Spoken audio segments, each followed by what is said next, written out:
Hello बच्चों, welcome back to physics tree. हम लोग प्रोजेक्टाइल मोशन पढ़ रहे थे। मेरा नाम है अंशुल गुप्ता और प्रोजेक्टाइल मोशन में ये हमारा चौथा लेक्चर है, फोर्थ लेक्चर है। तो अब हमारा टॉपिक है रेडियस ऑफ कर्वेचर। ठीक है, तो प्रोजेक्टाइल मोशन सर्कुलर मोशन नहीं है, फिर भी हम उसकी क्या कैलकुलेट कर सकते हैं, रेडियस ऑफ कर्वेचर। एक्चुअली हम किसी भी पार्टिकल के पाथ की रेडियस ऑफ कर्वेचर कैलकुलेट कर सकते हैं।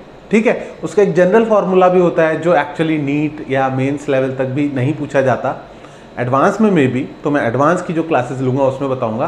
पर हाँ, प्रोजेक्टाइल मोशन के लिए रेडियस ऑफ कर्वेचर पूछा जा सकता है और वो आपको कैलकुलेट करना आना चाहिए। तो सबसे पहले मैं सर्कुलर मोशन के बारे में कुछ बहुत ही बेसिक चीजें बताऊंगा। अगर सर्कुलर मोशन आपने नहीं पढ़ा है तब भी समझ में आ जाएगा। ओके, और अगर पढ़ रखा है तो डेफिनेटली आपको क्लियर हो जाएगा कि मैं क्या बोल रहा हूं। तो बच्चों, मोशन जब होता है तो कब पता चलता है कि कोई बॉडी मूव कर रही है? जब उसकी वेलोसिटी हो, right. If something has a velocity it must be moving, वो जरूर आगे जा रही होगी। ओके, तो अगर इसकी वेलोसिटी, किसी पार्टिकल की वेलोसिटी आगे की तरफ है और मैं बोलूं कि इसका एक्सेलरेशन भी आगे की तरफ है, तो आपको पता है इसका मोशन कैसा होगा। वेलोसिटी भी आगे की तरफ है, एक्सेलरेशन भी आगे की तरफ है, तो ये एक्सेलरेशन वेलोसिटी को बढ़ाता जाएगा, बढ़ाता जाएगा, बढ़ाता जाएगा और वेलोसिटी का मैग्नीट्यूड इंक्रीज होने लग जाएगा। तो अगर एक्सेलरेशन वेलोसिटी के पैरेलल है तो वेलोसिटी बढ़ती जाएगी। Is that clear? वेलोसिटी का वैल्यू इंक्रीज होता जाएगा, वेलोसिटी का मैग्नीट्यूड इंक्रीज होगा। तो ये केस 1 है। क्या बोला मैंने? If acceleration is parallel to velocity, magnitude of velocity, जिसको हम कैसे लिखते हैं, इस तरह से, विल इंक्रीज। ये चीज समझ में आती है? कार आगे जा रही है, आपने आगे की तरफ एक्सेलरेट किया तो कार की वेलोसिटी बढ़ने लग जाएगी। दूसरी चीज, अगर वेलोसिटी आगे की तरफ है लेकिन एक्सेलरेशन पीछे की तरफ है, मतलब आपने ब्रेक लगा दिया कार में। अगर वेलोसिटी आगे की तरफ है और एक्सेलरेशन पीछे की तरफ है तो क्या होगा? विद टाइम वेलोसिटी घटने लग जाएगी, हो सकता है जीरो भी हो जाए। अगर आप ब्रेक दबा के रखोगे तो इवेंचुअली कार रुक जाएगी। तो अगर वेलोसिटी एक्सेलरेशन की सेम डायरेक्शन में है तो क्या होगा? Magnitude of velocity will increase. अगर वेलोसिटी एक्सेलरेशन के ऑपोजिट डायरेक्शन में है तो क्या होगा? ऑब्वियस सी बात है, magnitude of velocity vector will decrease. लेकिन बच्चों एक बात बताओ, अगर एक्सेलरेशन ना तो वेलोसिटी की डायरेक्शन में हो और ना उसके अपोजिट हो, तुम बोलोगे सर ऐसा कौन सा केस पॉसिबल है? भाई बिल्कुल पॉसिबल है। मान लो वेलोसिटी आगे की तरफ है बट एक्सेलरेशन नीचे की तरफ हो। अब क्या होगा? ये एक्सेलरेशन चेंज इन वेलोसिटी किस डायरेक्शन में करना चाहेगा? ना तो सेम ना तो अपोजिट। किस डायरेक्शन में वेलोसिटी ऐड करना चाहेगा? नीचे की तरफ। तो जब नीचे की तरफ वेलोसिटी ऐड होगी इस पार्टिकल में, नई वेलोसिटी, ठीक है, जब नीचे की तरफ चेंज होगा तो ये सामने जाने की बजाय कैसा जाएगा? थोड़ा सा टेढ़ा जाएगा, ऐसे थोड़ा सा नीचे की तरफ चेंज हो जाएगी वेलोसिटी। अब जैसे ही वेलोसिटी चेंज हुई, क्या पता एक्सेलरेशन फिर से अपनी डायरेक्शन चेंज कर ले। यहां पर भी एक्सेलरेशन परपेंडिकुलर था और फिर से एक्सेलरेशन कैसा हो जाए? परपेंडिकुलर। तो क्या अब वेलोसिटी की वैल्यू बढ़ेगी या घटेगी या सिर्फ डायरेक्शन चेंज होगी? तो तुमको यह समझना है कि अगर एक्सेलरेशन वेलोसिटी की सेम डायरेक्शन में है तो मैग्नीट्यूड को बढ़ाएगा, अगर एक्सेलरेशन वेलोसिटी के अपोजिट डायरेक्शन में है तो मैग्नीट्यूड को घटाएगा। पर अगर एक्सेलरेशन वेलोसिटी के परपेंडिकुलर डायरेक्शन में है तो ना मैग्नीट्यूड बढ़ेगा ना घटेगा, फिर क्या होगा? डायरेक्शन चेंज होती रहेगी। डायरेक्शन चेंज हो जाएगी फिर से। अगर अभी भी एक्सेलरेशन वेलोसिटी के परपेंडिकुलर है तो और डायरेक्शन चेंज हो जाएगी। अगर अभी भी एक्सेलरेशन वेलोसिटी के परपेंडिकुलर है तो और डायरेक्शन चेंज हो जाएगी। I think you got my point, right. Acceleration अगर वेलोसिटी के पैरेलल है तो वेलोसिटी का मैग्नीट्यूड बढ़ेगा। एक्सेलरेशन अगर वेलोसिटी के अपोजिट है तो वेलोसिटी का मैग्नीट्यूड घटेगा। लेकिन अगर एक्सेलरेशन ना पैरेलल है ना एंटी पैरेलल है, वो कैसा है, परपेंडिकुलर, तो वेलोसिटी का मैग्नीट्यूड ना तो बढ़ेगा ना घटेगा। क्या होगा फिर, चेंज क्या होगा वेलोसिटी में? एक्सेलरेशन तो वेलोसिटी को चेंज करता है और मैं बोल रहा हूं ना वेलोसिटी का मैग्नीट्यूड बढ़ेगा ना घटेगा। तो फिर क्या होगा? तो उस एक्सेलरेशन से वेलोसिटी की डायरेक्शन पे फर्क पड़ेगा। वेलोसिटी के मैग्नीट्यूड पे फर्क नहीं पड़ेगा, वेलोसिटी के डायरेक्शन पे फर्क पड़ेगा। तो तुम ऐसे समझ सकते हो, तुम ऐसे सोच सकते हो कि acceleration, if acceleration is perpendicular to velocity, then magnitude of velocity vector will remain same, unchanged, constant, जो चाहे समझ लो। तो फिर एक्सेलरेशन का तो काम वेलोसिटी को चेंज करना होता है, पर मैग्नीट्यूड तो रिमेन सेम बोल रहे हैं। तो फिर what will change? But the direction of velocity will change. तो मेरे कहने का मतलब ये है कि एक्सेलरेशन दो तरह का होता है। एक जो किसको चेंज करता है, मैग्नीट्यूड को, और दूसरा जो किसको चेंज करता है, डायरेक्शन को। एक किसको चेंज करता है, मैग्नीट्यूड को, और दूसरा किसको चेंज करता है, डायरेक्शन को। तुमने शायद नाम सुने भी होंगे। इस तरह का एक्सेलरेशन होता है टेंजेंशियल एक्सेलरेशन, जो वेलोसिटी के सेम डायरेक्शन में होता है, सेम लाइन पर होता है। और इस तरह का एक्सेलरेशन होता है सेंट्रीपिटल या रेडियल एक्सेलरेशन, जो वेलोसिटी के कैसे होता है, परपेंडिकुलर होता है। अभी हम सर्कुलर मोशन नहीं पढ़ रहे हैं तो बहुत ज़्यादा डिटेल में जाने की ज़रूरत नहीं है, पर फिर भी इतना लिख सकते हैं कि टेंजेंशियल एक्सेलरेशन होता है कुछ जो बचपन से तुम पढ़ते आए हो, जिसने बस की स्पीड बढ़ाई, बॉल की स्पीड घटाई, वो कैसा था, टेंजेंशियल एक्सेलरेशन। और जो हम सर्कुलर मोशन में पढ़ेंगे वो कौन सा होगा, सेंट्रीपिटल या रेडियल, RADIAL, रेडियल एक्सेलरेशन। तो अभी तुम्हें बहुत परेशान होने की ज़रूरत नहीं है, तुमको बस इतनी सी चीज़ बताए कि एक्सेलरेशन के दो काम हैं।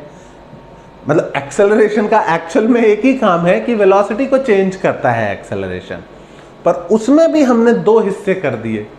एक वेलोसिटी के मैग्नीट्यूड को चेंज करना और एक वेलोसिटी के डायरेक्शन को चेंज करना। ओके, तो अब एक बार और ध्यान से सोचना कि अगर कोई पार्टिकल इस तरफ जा रहा है विद वेलोसिटी v और उसका एक्सेलरेशन इस तरफ है a, और इनके बीच एंगल है कुछ थीटा, तो ये जो एक्सेलरेशन है ये ना तो उसके पैरेलल है ना उसके परपेंडिकुलर है।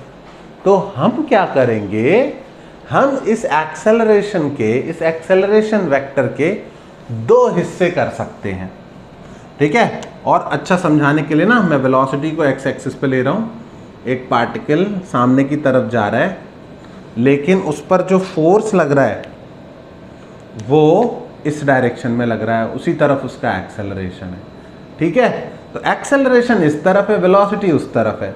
तो हम क्या सीखेंगे, हम ये सीखेंगे कि ये जो एक्सेलरेशन है इसके दो कंपोनेंट किए जा सकते हैं, एक जो वेलोसिटी की डायरेक्शन में होगा, एक जो वेलोसिटी के परपेंडिकुलर होगा। ये कौन सा है, टेंजेंशियल, ओके, ये कौन सा एक्सेलरेशन है? टेंजेंशियल। ये क्या करेगा? वेलोसिटी के मैग्नीट्यूड को इंक्रीज या डिक्रीज करेगा। और दूसरा कौन सा है? सेंट्रीपेटल।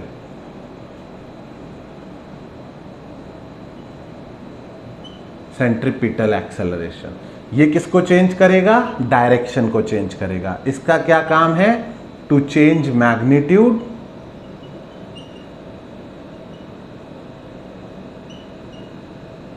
और इसका क्या काम है? To change direction.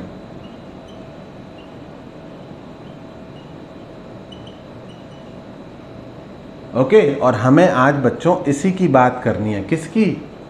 ये वाले कंपोनेंट की। ठीक है, तो फटाफट इसको नोट डाउन करो। मैं आपको स्क्रीन दे रहा हूं, एम्प्टी। स्क्रीनशॉट लेना है, स्क्रीनशॉट लो, पर फिर फोटोकॉपी जरूर कराना, खुद से हाथ से उस पर लिखना क्या और समझ में आ रहा है। और अगर नोट्स बनाने हैं तो फटाफट नोट डाउन करो। ठीक है, मैं राइट वाला पोर्शन खाली कर रहा हूं। ठीक है, तो हमको अब ये पता है कि एक्सेलरेशन जो है वो दो तरह का होता है, सेंट्रीपिटल और टेंजेंशियल। टेंजेंशियल स्पीड को बढ़ाता घटाता है और सेंट्रीपिटल क्या करता है? सेंट्रीपिटल डायरेक्शन को चेंज करता है। Is that clear? Centripetal acceleration direction को चेंज करता है।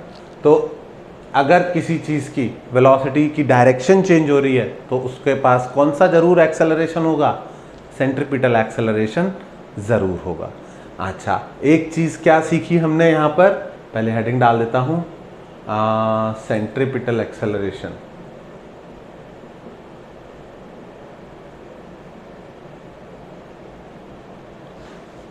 सेंट्रीपिटल को बच्चों कई लोग रेडियल भी बोलते हैं, which is also correct. Okay, मेरी आदत वो है सेंट्रीपिटल बोलने की। सेंट्रीपिटल एक्सेलरेशन को यूजुअली AC से रिप्रेजेंट करते हैं। ओके, ए के आगे सबस्क्रिप्ट में छोटा सा C लगा देते हैं। और इसकी वैल्यू हमेशा हमेशा हमेशा कितनी होती है? AC की वैल्यू हमेशा होती है v²/r। सेंट्रीपिटल एक्सेलरेशन क्या करता है? डायरेक्शन को चेंज करता है। किसके परपेंडिकुलर होता है? वेलोसिटी के परपेंडिकुलर होता है। अगर किसी चीज का मोशन सिर्फ सेंट्रीपिटल एक्सेलरेशन की वजह से हो रहा है तो उसकी कॉन्स्टेंटली डायरेक्शन चेंज होती रहेगी। और वो कैसा घूमता दिखाई देगा? सर्कल में। हमेशा उसकी डायरेक्शन चेंज होती रहेगी और वो हमको कैसा घूमता दिखाई देगा? एक सर्कल में। तो ये जो एक्सेलरेशन होता है, it always points toward the centre of the circle. आप सोचो ना, अगर आप कार का व्हील कंटिन्यूसली मोड़ के रखो तो कैसे घूमेगी कार? सीधे जाएगी या वहीं के वहीं सर्कल में घूम रही है लग जाएगी? तो वहीं के वहीं सर्कल में घूमने लग जाएगी। कंटिन्यूसली अगर डायरेक्शन चेंज करोगे कार की एक ही वैल्यू से तो वो एक सर्कल में घूमने लग जाएगी कि नहीं लग जाएगी? है ना? कभी करके देखो, ऐसा करना मत गलती से भी। ठीक है, तो सेंट्रीपिटल एक्सेलरेशन की वैल्यू होती है v²/r। को बहुत डिटेल में पढ़ेंगे सर्कुलर मोशन में। अभी के लिए ये फॉर्मूला याद कर लो। अगर पहले सर्कुलर मोशन पढ़ चुके हो तो पता ही होगा तुमको। ठीक है, तो सेंट्रीपिटल एक्सेलरेशन इज v²/r। यहाँ पे r क्या होती है? अगर सर्कुलर मोशन है तो r is radius of the circle, और अगर कोई और मोशन है तो r is radius of curvature of the path. ठीक है, जिस भी पाथ पे पार्टिकल चल रहा है उसकी रेडियस ऑफ कर्वेचर r होती है। और वो हम इसका फॉर्मूला बन जाएगा r = v²/ac। What is acceleration here? यहां पर एक्सेलरेशन इज,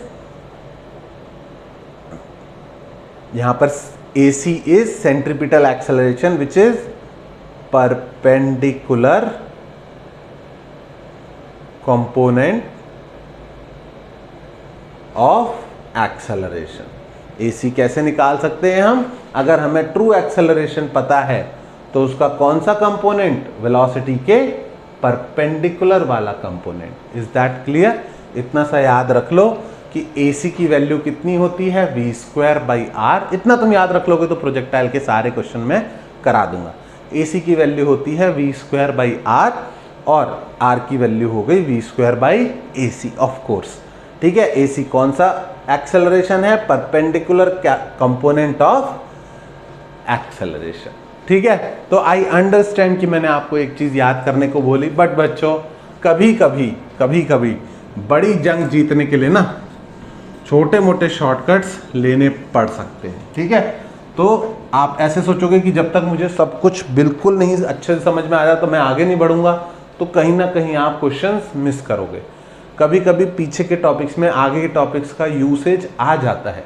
ठीक है, फिजिक्स पढ़ाने के हिसाब से नहीं डेवलप की गई थी, फिजिक्स डेवलप हुई है और हमें उसे पढ़ना है। तो आगे के टॉपिक की चीज़ आ गई है, तो ये नहीं कि छोड़ दिए, छोड़ना नहीं, क्योंकि अगले जब हम सर्कुलर मोशन पढ़ेंगे तब हो सकता है हम प्रोजेक्टाइल ना पढ़ें, है ना। तो ऐसा नहीं कि छोड़ दिया, छोड़ने की जरूरत नहीं है। AC की वैल्यू v²/r होती है। AC कौन सा एक्सेलरेशन होता है, परपेंडिकुलर कंपोनेंट ऑफ एक्सेलरेशन। किसके परपेंडिकुलर, वेलोसिटी के परपेंडिकुलर। अगर इतनी सी बात तुम समझ लो तो मैं काम बहुत आसानी से कर दूंगा, क्योंकि सबसे 99% कौन सा क्वेश्चन पूछा जाता है, example 1, calculate radius of curvature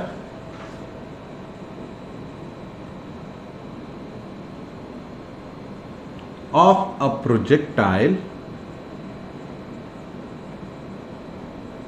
at its top most point. Top most point पर किसी प्रोजेक्टाइल का रेडियस ऑफ कर्वेचर कैलकुलेट करना है। सबसे स्टैंडर्ड क्वेश्चन है। ठीक है, मतलब ये तो आना ही चाहिए, चाहे कुछ भी थ्योरी नहीं समझ में आई, पर आपको रेडियस ऑफ कर्वेचर प्रोजेक्टाइल की टॉप मोस्ट पॉइंट पर निकालनी आनी चाहिए। हालांकि आई होप कि ऐसा नहीं है कि कुछ भी नहीं समझ में आया। ठीक है,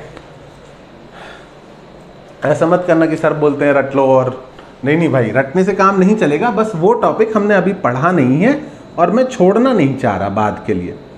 ठीक है, तो यू स्पीड से बॉल को थ्रो किया। अपन सबको पता है कि पाथ जो है वो कैसा होता है, ऐसा, और हमको किस पॉइंट पर रेडियस ऑफ कर्वेचर निकालनी है, टॉप मोस्ट पॉइंट पर। ठीक है, तो टॉप मोस्ट पॉइंट का कर्व जिस सर्कल का हिस्सा निकल के आएगा हमें उसकी रेडियस चाहिए। ठीक है, अच्छा अब बात करते हैं जब पार्टिकल टॉप मोस्ट पॉइंट पर होगा तो हमें उसके बारे में क्या क्या पता है। टॉप मोस्ट पॉइंट पर प्रोजेक्टाइल में वेलोसिटी की वैल्यू 0 होती है। क्या मैंने सही बोला? कितने लोगों को लगता है सही बोला? हाँ, हैंड रेज करो अपना। नहीं, मुझे नहीं दिख रहा। ठीक है, टॉप मोस्ट पॉइंट पर वेलोसिटी की वैल्यू 0 नहीं होती है बच्चों। टॉप मोस्ट पॉइंट पर y डायरेक्शन की वेलोसिटी 0 होती है। जो भी वेलोसिटी होती है वो किस डायरेक्शन की बची हुई होती है, x डायरेक्शन की। तो टॉप मोस्ट पॉइंट पर वेलोसिटी कितनी होती है, u cos theta. Okay, u cos theta. तो वेलोसिटी की वैल्यू पता चल गई टॉप मोस्ट पॉइंट पे, बहुत बढ़िया। ओके, दूसरी चीज, एक्सेलरेशन प्रोजेक्टाइल का सभी पॉइंट्स पर कितना होता है? एक्सेलरेशन सभी पॉइंट्स पर होता है g डाउनवर्ड्स। तो मैं अलग से फिगर बना देता हूं। टॉप मोस्ट पॉइंट पर वेलोसिटी कितनी है, v = u cos थीटा, और एक्सेलरेशन किस तरफ है, वो तो हमेशा ही किस तरफ है, डाउनवर्ड, और कितना है, g। ओके, तो बच्चों टॉप मोस्ट पॉइंट पर, एट टॉप मोस्ट पॉइंट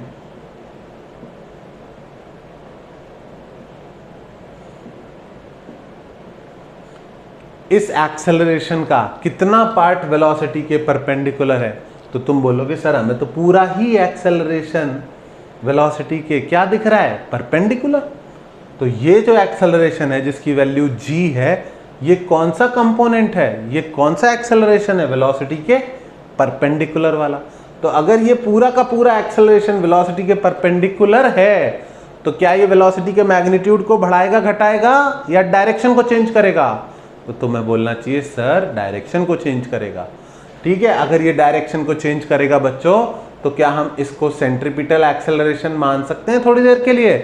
बिल्कुल मान सकते हैं। और अगर ये AC है तो AC की वैल्यू हमने कितनी निकाली थी, v²/r। तो AC की वैल्यू है g और v की वैल्यू है u square cos square theta यानी u कॉस थीटा का स्क्वायर डिवाइडेड बाई r, और हमारा रेडियस ऑफ कर्वेचर आ गया u square cos square theta by g। टन टना। तो radius of curvature top most point पर तो तुम कभी मत छोड़ना, अगर तुम मेरे स्टूडेंट हो तो टॉप मोस्ट पॉइंट पर रेडियस ऑफ कर्वेचर का फॉर्मूला नहीं याद करना, ठीक है, 2 स्टेप का है तो सीख लेना, क्योंकि अगर इसका फॉर्मूला याद करोगे तो बहुत सारे याद करने पड़ेंगे, क्योंकि रेडियस कर्वेचर सिर्फ यहीं पर नहीं होगी, यहाँ पर भी पूछी जा सकती है, यहाँ पर भी पूछी जा सकती है, हर जगह पर अलग अलग आती है। तो please don't try to mug it up, okay. AC is equals to v square by r, और बस उसमें टॉप मोस्ट पॉइंट पर ग्रेविटी जो है वेलोसिटी के कैसे है, परपेंडिकुलर, तो पूरी की पूरी ग्रेविटी ही क्या मान ली हमने, सेंट्रीपिटल एक्सेलरेशन या रेडियल एक्सेलरेशन, ओके। तो तुम बोलोगे सर ग्रेविटी एक्सेलरेशन तो हमेशा जी रहना है, सही बात है बच्चों। जब ये बॉल नीचे से ऊपर जा रही है तो वेलोसिटी बढ़ेगी या घटेगी? जब बॉल नीचे से ऊपर जाती है तो उसकी वेलोसिटी बढ़ती है टाइम के साथ या घटती है? तो आई थिंक तुमको पता होगा कि जब बॉल को ऊपर फेंकोगे तो नीचे फास्ट फेंकोगे तो ऊपर जाएगी तो स्लो होती जाएगी, फिर तेज फास्ट हो जाएगी। तो जब नीचे से ऊपर जा रही है बॉल तो वेलोसिटी कम हो रही है, जब ऊपर से नीचे आएगी बॉल तो वेलोसिटी बढ़ेगी। तो टॉप मोस्ट पॉइंट पर वेलोसिटी बढ़ेगी या घटेगी? फिर से बोलूं, नीचे से ऊपर जब जा रही है बॉल तो वेलोसिटी घटेगी, जब ऊपर से नीचे आ रही है तो वेलोसिटी बढ़ेगी। तो टॉप मोस्ट पॉइंट पर वेलोसिटी बढ़ेगी या घटेगी? तो आंसर आना चाहिए सर टॉप मोस्ट पॉइंट पर ना बढ़ेगी ना घटेगी, उससे पहले घट रही थी उसके बाद बढ़ेगी। तो टॉप मोस्ट पॉइंट पर एक्चुअल में वेलोसिटी चेंज नहीं हो रही होती, मतलब वेलोसिटी का मैग्नीट्यूड चेंज नहीं हो रहा होता। क्यों नहीं हो रहा? क्योंकि एक्सेलरेशन जो है कितना है वो सब जगह पर g, वो पूरी तरह वेलोसिटी के कैसा है, परपेंडिकुलर। बोले सर बहुत कंफ्यूजन हो रहा है, कोई और एग्जाम्पल दो। तो एक दूसरा एग्जाम्पल लेते हैं, ठीक है, एक दूसरा एग्जाम्पल लेते हैं। जब ये पार्टिकल नीचे से ऊपर जाके वापस नीचे आ रहा हो इस पॉइंट पर, ठीक है, ये कोई रैंडम पॉइंट लिया है बच्चों, u से थीटा डिग्री पे फेंका, ठीक है, और फिर कोई रैंडम पॉइंट लिया जहां पर आपको पता है कि velocity is making some other angle. बच्चों वहां थीटा है तो यहां पर वापस से थीटा बनेगा, बाकी सब पॉइंट्स पर वेलोसिटी का एंगल अलग अलग होगा। थीटा से एंगल कम होता जाता है, फिर एंगल 0 हो जाता है, फिर एंगल नीचे की तरफ हो जाता है, ओके। तो यहां पर कोई और एंगल है, लेट्स से फाई, ओके। और अब आपसे बोल दिया calculate radius of curvature at point B, जहां पर वेलोसिटी वेक्टर कितना एंगल बना रहा है, फाई एंगल बना रहा है, ठीक है। क्वेश्चन समझ में आ गया बच्चों? मैं लिख दूं इसको, हाँ भूल सकते हो तुम। Calculate radius of curvature at the point where velocity vector makes an angle phi with axis, horizontal axis। लिख लेना, क्वेश्चन अच्छा है ये, ठीक है। तो इस पॉइंट पर रेडियस ऑफ कर्वेचर निकालनी है और क्या दिया है, एंगल फाई। वेलोसिटी की वैल्यू तक नहीं गिवन है क्वेश्चन में। कई लोग तो इसलिए परेशान होते हैं वेलोसिटी की वैल्यू ही नहीं गिवन है तो हम शुरू कैसे करें। तो हम शुरू ऐसे करेंगे कि हम मान लेंगे यहाँ पर वेलोसिटी कितनी है, v, ओके। उसका मैग्नीट्यूड मान लिया v, डायरेक्शन तो हमें पता ही है डाउनवर्ड। और ये हमने क्या किया है, अज्यूम किया है। हम इसके टर्म्स में आंसर नहीं दे सकते, हमें v की वैल्यू पता नहीं है, ओके। और दूसरी चीज़ यहाँ पर जो भी रेडियस ऑफ कर्वेचर है वो मान लिया मैंने r। ये r हमको निकालना है, ये भी हमें पता नहीं है। तो रेडियस ऑफ कर्वेचर भी नहीं पता, वेलोसिटी भी नहीं पता। ठीक है, तो कैसे किया जाए? पहले तो वेलोसिटी निकाला जाए। ठीक है, नहीं, पहले रेडियस ऑफ कर्वेचर वेलोसिटी के टर्म्स में निकालता हूँ। तो बच्चों इसे पूरी फिगर को देखोगे तो कन्फ्यूज़न होगा। अलग से इसको ड्रॉ करो। इसकी वेलोसिटी है v, हमने मानी हुई है, और ये एंगल फाई पे जा रहा है हॉरिजॉन्टल से। ठीक है, अब मुझे ये बताओ कि ये कहीं भी जाए, पूरे रास्ते में इस पॉइंट पर, इस पॉइंट पर, इस पॉइंट पर, सब जगह ड्यूरिंग द प्रोजेक्टाइल एक्सेलरेशन कितना होता है? तो आई होप तुम बोलोगे सर एक्सेलरेशन तो हमेशा g डाउनवर्ड्स ही है। तो मैं कहूँगा कि एक काम करो, इस वेलोसिटी के परपेंडिकुलर एक लाइन बना लो ऐसे। ठीक है, अपने समझ के लिए वेलोसिटी के परपेंडिकुलर एक लाइन बना लो। अगर ये एंगल फाई है, ये कौन सी एक्सिस है? हॉरिजॉन्टल एक्सिस, एक्स एक्सिस है, और ये फाई एक्सिस के अलोंग ग्रेविटी लग रही है। तो अगर ये एंगल फाई है तो ये एंगल 90 माइनस फाई होगा कि नहीं होगा? अगर ये फाई तो ये 90 माइनस फाई, और अगर ये 90 माइनस फाई है तो ये वाला एंगल वापस से फाई होगा, क्योंकि वेलोसिटी के परपेंडिकुलर एक लाइन बनाई है। तुम बोलोगे सर वेलोसिटी के परपेंडिकुलर लाइन क्यों बनाई है? इसलिए कि ये जो ग्रेविटी एक्सेलरेशन जो है, नेट एक्सेलरेशन ये है, इसके हम दो कंपोनेंट कर सकते हैं। एक वेलोसिटी से परपेंडिकुलर डायरेक्शन में, और एक वेलोसिटी के टुवर्ड डायरेक्शन में। टुवर्ड वाले का तो कोई यूज़ नहीं है, लेकिन परपेंडिकुलर वाले का बहुत यूज़ है। अगर ये एक्सेलरेशन a है और इसकी वैल्यू g है, तो ये वाला कंपोनेंट बच्चों g cos फाई होगा। हमेशा एंगल के एडजेसेंट वाला क्या होता है? cos। ये वाला कंपोनेंट कितना होगा? g cos phi. दूसरा वाला g sin फाई होगा। ना मैं उसका नाम लिखूंगा, ना मुझे उससे कोई मतलब।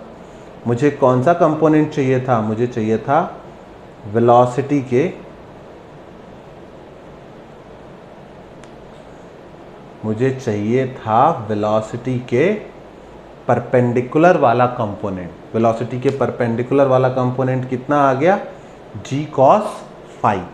अब क्या मैं इसको खुशी खुशी AC बोल सकता हूँ? तब से यही तो समझा रहा था कि एक्सेलरेशन का, नेट एक्सेलरेशन का परपेंडिकुलर टू वेलोसिटी कंपोनेंट क्या होता है? Centripetal acceleration. तो इस टाइम पर बॉल का जो नेट एक्सेलरेशन है उसके दो कंपोनेंट हैं, दोनों ही बना देता हूँ अब मैं, एक g cos फाई और एक g sin फाई। बच्चों ध्यान से देख के सोचो, कौन सा कंपोनेंट वेलोसिटी की डायरेक्शन में है और कौन सा परपेंडिकुलर है।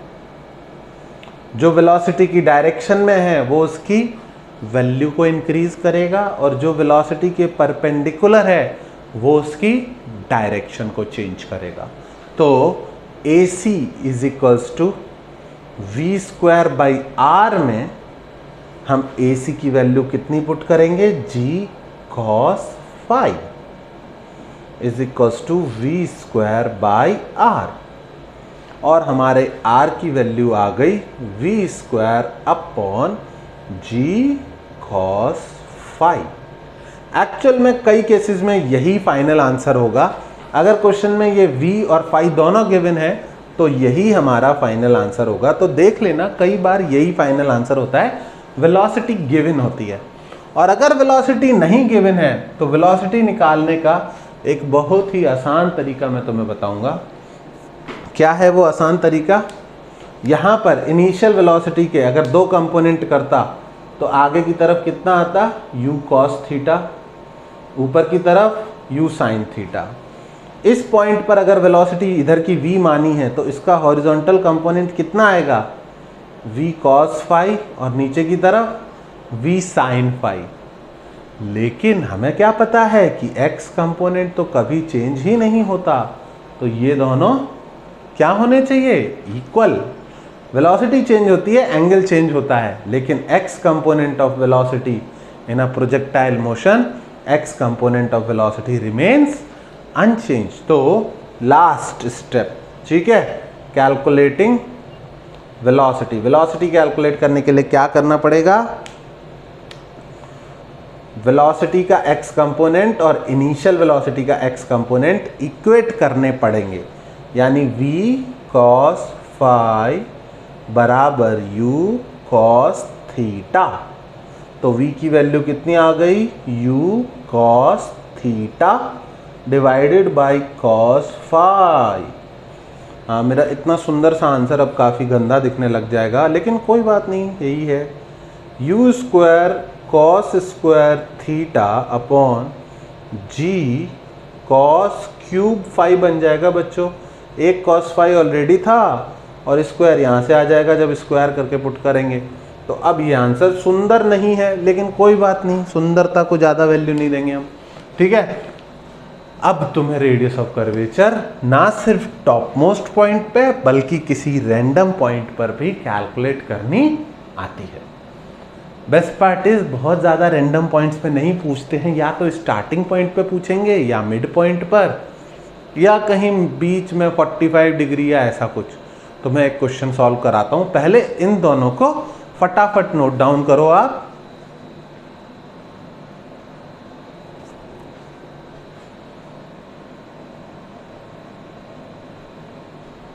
ओके बच्चों, नोट डाउन कर लिया होगा आपने, आप पॉज करके नोट डाउन कर लेते हो, आप बहुत समझदार लोग हो, ठीक है।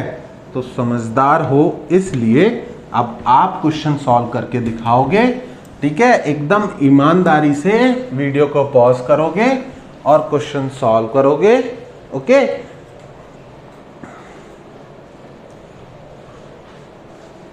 ओके, तो जो मैं सिखाता हूँ वो मैं पूछता नहीं, ताकि तुमको कभी भी रिलैक्सेशन फील ना हो मेरी क्लास में, है ना। हाँ, खुश नहीं करते सर कभी, ठीक है, कोई बात नहीं। अ बॉल इज थ्रोन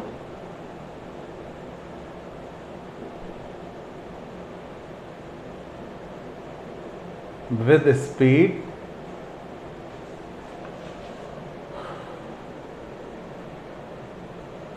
20 नहीं, बड़ी value 100 metre per second at angle 53 degrees, okay. चलो अच्छी वैल्यूज दे दे रहा हूं, तुम भी क्या याद रखोगे। साइन 53 कितना होता है 4/5 एंड कॉस 53 कितना होता है 3/5, okay. Sine 53 4/5, cos 53 3/5। A ball is thrown with speed 100 meter per second at an angle of 53 degrees with horizontal। horizontal को मैं x एक्सिस लिख देता हूँ, horizontal बहुत बड़ा टर्म लगता है। A ball is thrown with speed 100 meter per second at an angle of 53 degrees with x axis। Calculate its radius of curvature after. कितने सेकंड्स बाद पूछूं बच्चों, कितने सेकंड्स बाद आंसर अच्छा आ सकता है 2 सेकंड्स। 2 सेकंड्स बाद का आंसर बहुत अच्छा आ सकता है, ठीक है। चलो ये तुमको ट्राई करना है, पॉज करके शुरू हो जाना। मैं भी सॉल्व कर रहा हूं, पर सॉल्यूशन तभी देखना जब डेफिनेटली समझ में नहीं आ रहा हो, खुद से ना हो रहा हो, ओके। ओके, तो बॉल को यहां से थ्रो किया है with a speed 100 metre per second, okay. 1 minute बच्चों होल्ड करना।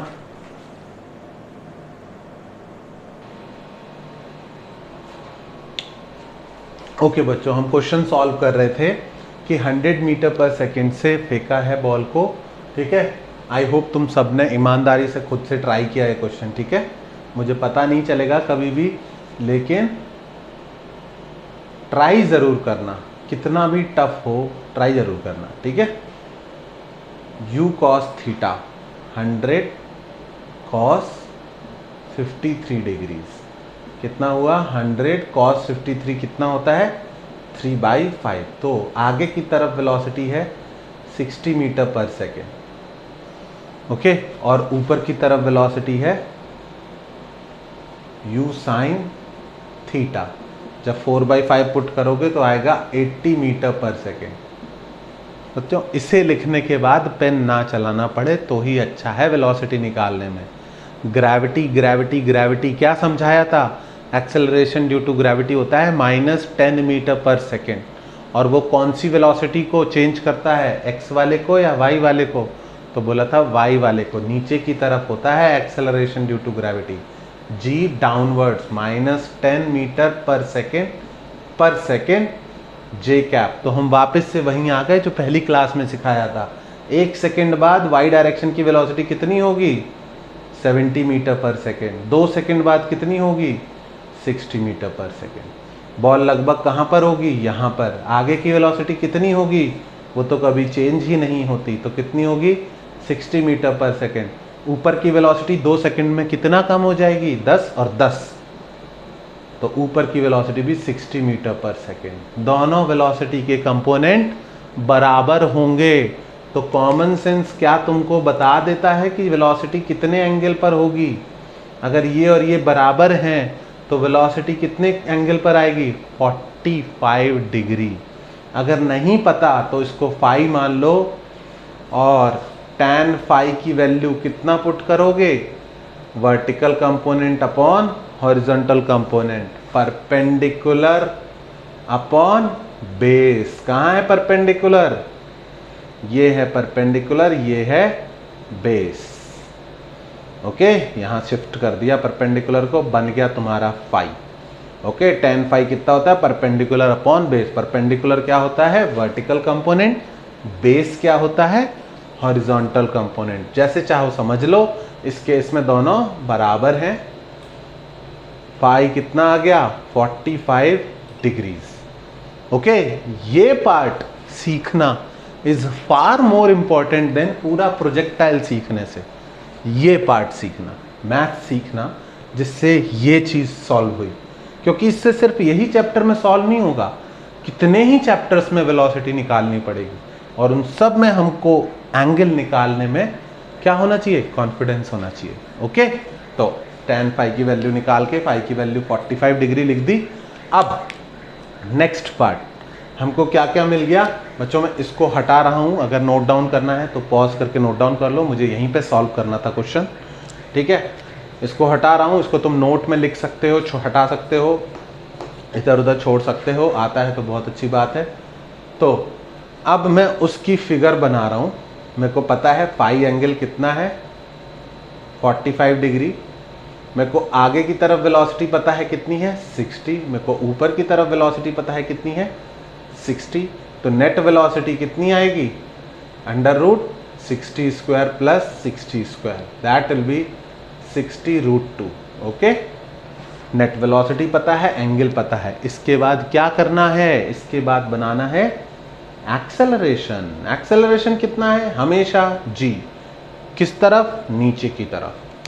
क्या ये एक्सेलरेशन सेंट्रीपिटल एक्सेलरेशन है, बिल्कुल नहीं। इसका कौन सा कंपोनेंट लेना होगा, वेलोसिटी के परपेंडिकुलर वाला। इस एक्सेलरेशन का कौन सा कंपोनेंट चाहिए, वेलोसिटी के परपेंडिकुलर जो है, उसको क्या बोलेंगे, सेंट्रीपिटल एक्सेलरेशन। वो कितना आएगा 45 डिग्री के केस में चीज़ें आसान हो जाती है। ये 45, ये भी 45 और ये वाला भी 45। तो 45 डिग्री के केस में सभी 40-40 होते हैं, वरना 30-60-30 करके निकालते। AC की वैल्यू कितनी आ गई g cos 45। g को एक्सेलरेशन ड्यू टू ग्रेविटी को दो कंपोनेंट्स में ब्रेक किया, इधर वाला g cos 45, इधर वाला g sin 45। ये कौन सा है, टेंजेंशियल एक्सेलरेशन। ये क्या करेगा, वेलोसिटी के अगेंस्ट लग के उसको स्लो डाउन करेगा। इससे कोई मतलब नहीं है। मतलब किससे है, सेंट्रीपिटल एक्सेलरेशन से। क्यों, क्योंकि सेंट्रीपिटल एक्सेलरेशन v²/r होता है और हमें रेडियस ऑफ कर्वेचर कैलकुलेट करनी है। तो g cos 45 is equals to 60√2 का स्क्वायर डिवाइडेड बाई r। बच्चों r की वैल्यू 60√2 का स्क्वायर होगा 3600 into 2 divided by 10 into cos 45 होता है 1/√2। तो मेरे हिसाब से रेडियस ऑफ कर्वेचर आती दिख रही है मुझे 720√2 मीटर्स। ओके, सब कुछ ऐसा यूनिट में है तो मीटर्स। क्या ये क्वेश्चन समझ में आया? नहीं आया तो दोबारा सॉल्व कर सकते हो। दोबारा सॉल्व करने से कभी मत सोचना, कभी मत घबराना, दोबारा सॉल्व करो, खुद से बात करते हुए सॉल्व करो कि मैं कर क्या रहा हूँ, क्यों कर रहा हूँ, और खुद से नहीं हो रहा है तो किसी और को समझाओ। ओके, चलो बच्चों, यहाँ पर हम रेडियस ऑफ कर्वेचर का पोर्शन खत्म कर रहे हैं। ठीक है, आप अब प्रोजेक्टाइल मोशन के किसी भी पॉइंट पर रेडियस ऑफ कर्वेचर कैलकुलेट कर सकते हो। ये लेक्चर थोड़ा छोटा रहा।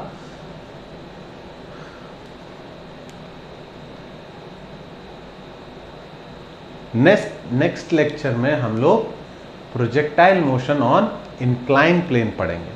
ओके, तो इंक्लाइन प्लेन पर नीट और एनसीईआरटी में बहुत ही कम क्वेश्चन आते हैं। आई थिंक नीट में अभी तक एक भी नहीं आया है, लेकिन जेई मेंस और जेई एडवांस के लिए वो बहुत इंपॉर्टेंट है। तो जिन लोगों को जेई मेंस देना है या नीट में बहुत हाई रैंक टारगेट कर रहे हैं, they should actually attend that video. बाकी लोग अब thephysicstree.com पर जाके प्रीवियस ईयर के सारे क्वेश्चंस और जो भी स्टडी मटेरियल है नीट के लिए एनसीईआरटी लेवल का, वो सब सॉल्व कर सकते हो। ओके।